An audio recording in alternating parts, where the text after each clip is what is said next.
जय हिंद दोस्तों, आज की इस वीडियो हम लोग एक ऐसी वैकेंसी के बारे में बात करेंगे जिसका इंतजार आप लोग पूरे साल करते हैं, क्योंकि एयर इंडिया प्राइवेटाइजेशन के बाद पहली बार इस वैकेंसी को निकाल रही है। इसमें मेल और फीमेल सभी लोग एप्लीकेशन कर सकते हैं।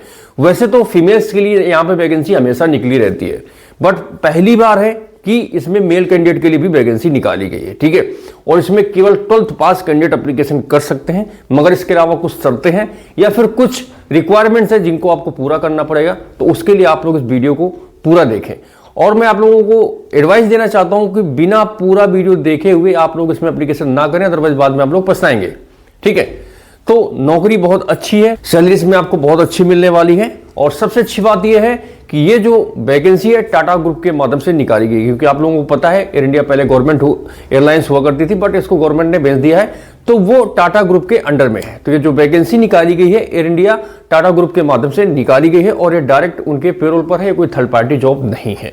इसमें कोई बिचौलिया, कंसल्टेंसी या कोई थर्ड पार्टी शामिल नहीं है। इसमें अगर आपका सिलेक्शन होता है तो डायरेक्ट आप एयर इंडिया के एम्प्लॉय रहेंगे। इसमें आपको सारे वो बेनिफिट मिलेंगे जो कि एयर इंडिया के एम्प्लॉय को मिलते हैं। ठीक है, तो इसमें जो कैबिन क्रू की वैकेंसी निकाली गई है, मैं आपको पहले बता दूं कि कैबिन क्रू होता क्या है। बहुत सारे लोग होते हैं कैबिन क्रू को नहीं जानते हैं। तो हम लोग गांव देहात में या फिर शहरों में एयर होस्टेस तो नाम हमेशा सुनते रहते हैं ना, जो कि फीमेल्स के लिए यूज किया जाता है। तो अगर प्रोफेशनल लाइफ में अगर देखा जाए एविएशन सेक्टर में, तो कैबिन क्रू हम लोग उसी को बोलते हैं। ठीक है, दो कैबिन क्रू होते हैं, एक होता है कॉकपिट क्रू, एक होता है कैबिन क्रू। तो जो कैबिन क्रू होता है वो पैसेंजर के लिए होते हैं, मतलब पैसेंजर की देख रेख करना, उनको सेफ्टी मेजर्स समझाना। ठीक है, उनको अगर मील की रिक्वायरमेंट है मील देना, पैसेंजर असिस्टेंट करना, ये सारी चीजें कैबिन क्रू का काम होता है। और जो कॉकपिट क्रू होते हैं वो होते हैं पायलट। ठीक है, तो ये जो वैकेंसी है कैबिन क्रू के लिए निकाली गई, इनका काम होता है ग्रीटिंग्स, मतलब पैसेंजर को ग्रीटिंग करना, इमरजेंसी रिस्पांस, अगर जहाज में कोई इमरजेंसी है तो उसके लिए पैसेंजर को गाइड करना कि आपको किस तरीके से निकलना है, क्या करना है, क्या इमरजेंसी के रूल है, वो सारे फॉलो करने हैं। उसका सेफ्टी चेक्स, फ्लाइट डिपार्चर होने के पहले या फिर लैंड होने के बाद सारे सेफ्टी चेक्स करना जो इंटरनल कैबिन में होते हैं। उसके बाद सर्विंग मील्स, अगर पैसेंजर को खाने की रिक्वायरमेंट है, ड्रिंक की रिक्वायरमेंट है, तो वो सारी चीजें आपको देना पड़ेगा। मेंटेन प्रोफेशनल अपीयरेंस, मतलब वहां पे आपको प्रोफेशनल तरीके से मेंटेन रखना है, सारी चीजें आपको मेंटेन करके चलना है, क्योंकि वहां पे इंक्लूडिंग इकोनॉमी से लेकर बिजनेस क्लास पैसेंजर वहां पे ट्रेवल करता है। मतलब देखा जाए तो ये जॉब पूरी तरीके से हॉस्पिटैलिटी वाली जॉब रहेगी। ठीक है, तो इसमें कैबिन क्रू मेल और फीमेल के लिए वैकेंसी निकाली गई है, और ये जो वैकेंसी है दिल्ली बेस के लिए, मतलब आपका सिलेक्शन होता है तो दिल्ली बेस के लिए इसमें आपका सिलेक्शन होने वाला है। इसमें ऑल इंडिया से सभी मेल और फीमेल कैंडिडेट एप्लीकेशन कर सकते हैं। आप पूरे स्टेट में किसी भी राज्य के रहने वाले हो, अगर आप दिल्ली बेस में रह के काम करना चाहते हैं तो आप इसमें एप्लीकेशन कर सकते हैं। ठीक है, इसमें सैलरी आपको बहुत ही अच्छी मिलती है। तो मैं आपको पहले सैलरी का क्राइटेरिया क्या रहेगा, कब कैसी सैलरी मिलेगी, क्योंकि इसमें आपकी ट्रेनिंग होती है, उसमें सैलरी आपकी अलग रहेगी और ट्रेनिंग के बाद आपकी सैलरी अलग रहेगी। तो जब आपकी ट्रेनिंग होती है तो इसमें आपको लगभग वही 18 से 20 हजार के समथिंग अराउंड ट्रेनिंग पीरियड में आपको ये सैलरी मिलेगी। ट्रेनिंग इसकी टोटल 9 महीने की होती है, 3 + 6, ये 3 महीने की बेसिक होती है, 6 मंथ की प्रोफेशनल ट्रेनिंग होती है। ठीक है, जैसे ट्रेनिंग आपकी 9 मंथ की कंप्लीट हो जाएगी, उसके बाद आपको इसमें 35,000 आपका जो बेस हो जाएगा, प्लस आपका अलाउंस लगा के इसमें लगभग वही 50 से 60 हजार रुपए सैलरी में, 15-20 हजार में आपको फ्लाइंग अलाउंस मिल जाता है, तो लगभग वही 50 से 60 हजार रुपए आपको मिलने लगते हैं आफ्टर ट्रेनिंग। ठीक है, ट्रेनिंग पीरियड में आपको वही 18 से 20 हजार मिलेंगे। जैसे ट्रेनिंग कंप्लीट करेंगे उसमें आपको बेस, जो आपका बेस है दिल्ली, उसका मतलब जो सैलरी वगैरह रहेगा, तो सैलरी इसमें आपकी 35-36 हजार रहती है, बट इसमें अलाउंस, फ्लाइंग अलाउंस ज्यादा मिलते हैं, तो 15-20 हजार 25 हजार वो मिल जाता है, तो 50 से 60 हजार एक कैबिन क्रू की सैलरी नॉर्मली हो जाती है। ठीक है, तो उसके बाद अगर हम लोग एनुअल सीटीसी की बात करें तो अप्रॉक्स 5.4 लाख टू 11 लाख। ठीक है, मतलब वही 6 से 11 लाख के बीच में आपकी सैलरी सीटीसी रहने वाली है। ठीक है, इसके अलावा आपको अदर बेनिफिट्स मिलेंगे, जैसे कि फ्री डिस्काउंटेड पास, मतलब आपको कुछ टिकट्स होंगे जो बिल्कुल फ्री होंगे, और कुछ टिकट होंगे जिनमें आपको कुछ बहुत पे करना पड़ता है। ठीक है, मेडिकल इंश्योरेंस आपको मिलता है इसमें। ठीक है, उसमें सारी चीजें आपकी कवर होती है।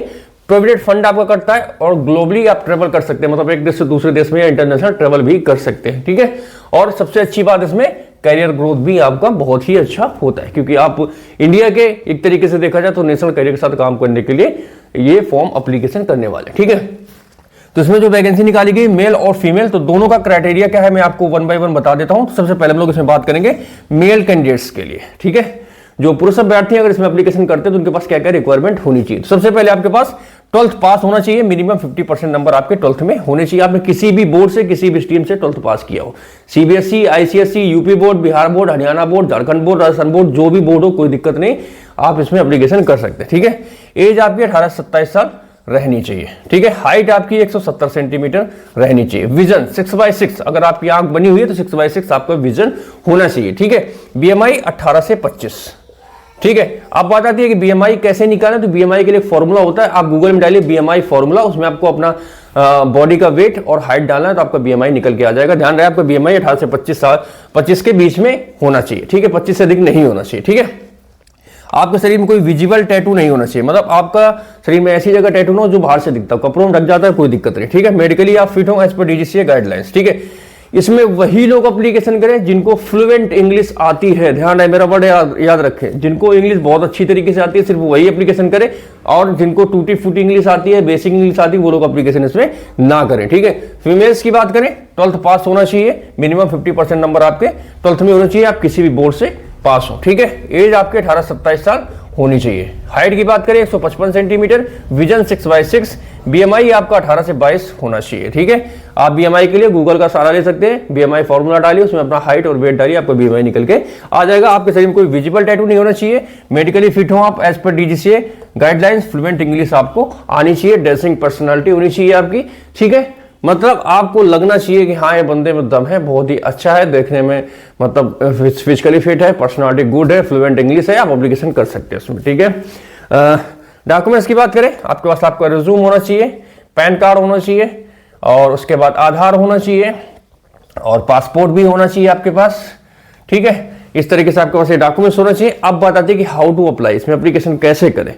तो आप एयर इंडिया की कैरियर वेबसाइट में जा सकते हैं, या फिर इस वीडियो के नीचे डिस्क्रिप्शन में मेल और फीमेल दोनों का अलग अलग अप्लाई लिंक आपको मिल जाएगा।